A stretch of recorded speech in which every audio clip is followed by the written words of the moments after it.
ഇന്ത്യയിൽ BJP വളർന്നത് കോൺഗ്രസ് സ്വീകരിച്ച നയം, അതിൽ കൂടിയാണ് RSS ഇന്ത്യയിൽ വളർന്നത്. ഇല്ല എന്ന അസന്നിഗ്ധമായി വാദിക്കുന്നത്. ഇത് 2004 ഇതുപോലൊരു അവസ്ഥയുണ്ടായിരുന്നു.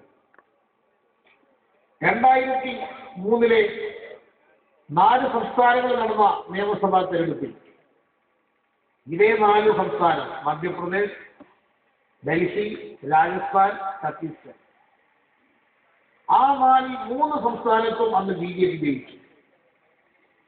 അന്ന് ഇന്ത്യയുടെ പ്രധാനമന്ത്രിയായ അടൽ ബിഹാരി വാജ്പേയി 2004 ഒക്ടോബറിൽ നടക്കേണ്ടെന്ന പാർലമെന്റ് തെരഞ്ഞെടുപ്പ് നേരത്തെയാക്കി. ഏപ്രിൽ മെയ് മാസത്തിലേക്ക് മുൻകൂട്ടി തെരഞ്ഞെടുപ്പ് നടത്തി. പക്ഷെ ഫലം എന്തായിരുന്നു?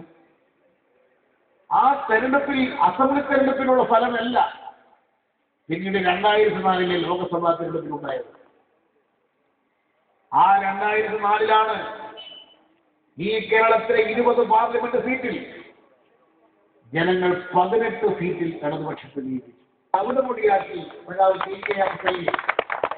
ജനങ്ങൾ പാർലമെന്റിലേക്ക് തെരഞ്ഞെടുപ്പനുസരിച്ച് മതന്യൂനപക്ഷങ്ങൾ അന്ന് വർഗീയതയ്ക്കെതിരായ പോരാട്ടത്തിൽ ഇടതുപക്ഷത്തിലാണ് വിശ്വാസം അർപ്പിച്ചത്. അത്തരമൊരു പുതിയ സ്ഥിതിവിശേഷമാണ് ഇന്ന് രാജ്യത്തുള്ളത്. മുസഫർ നഗറിൽ വർഗീയ കലാപം ഉണ്ടായപ്പോൾ രാഹുൽ ഗാന്ധി എന്താണ് പറഞ്ഞത്?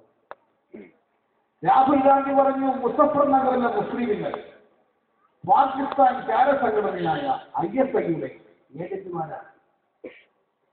നരേന്ദ്രമോദി പ്രയോഗിക്കുന്ന അതേ തന്ത്രം മുസ്ലിം വിരുദ്ധക്കാരുണ്ട്. RSSന്റെ ശത്രുക്കൾ 3 പേരാണ്. അവർ അസന്നിഗ്ധമായി പ്രഖ്യാപിച്ചിട്ടുണ്ട്. ഗുരുജി ഗോൾവാൾക്കർ വികാരധാര എന്ന പുസ്തകത്തിൽ ഗോൾവാൾക്കർ പറഞ്ഞു, RSSന് 3 ശത്രുക്കളുണ്ട്. ഒന്നാമത്തെ ശത്രു മുസ്ലിം